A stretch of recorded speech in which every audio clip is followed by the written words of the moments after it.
Hey guys, Colin Marcel here. In this video I'm going to be showing you how to do some threading. This is going to be the first advanced tutorial in my series of advanced tutorials. I'm going to start creating a lot more videos here soon. But yeah, here's the first one.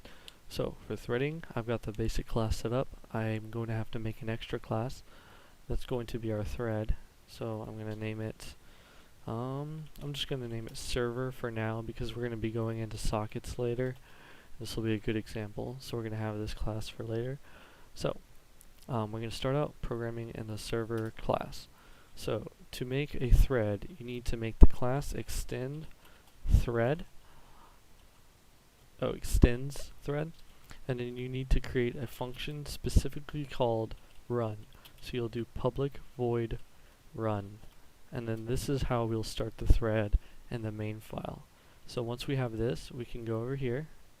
We can create our server object, server s equals new server. So this creates the server object of this class. And then to create a thread, to start the thread, you do s.start. And that will run the thread. So anything we do in here will be run on a separate thread from the main class. And we can run different functions in here, or I could run a while loop in here, while also running a separate while loop in here. For example, I'm going to go and do while true, and I'm going to print out thread.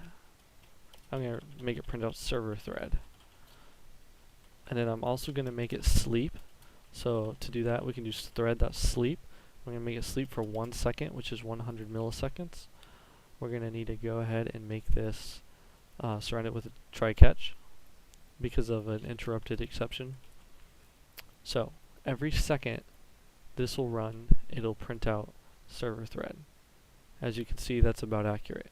Now to prove it's on the server thread, I'm going to create a while loop here, and I'm going to create main thread. Main thread. And this is just going to spam. Actually, yeah, that's not a good idea. I'm going to go and make this sleep as well, but I'm going to make it sleep for 0.1 second. So 100 milliseconds. Also make this be surrounded by a try catch.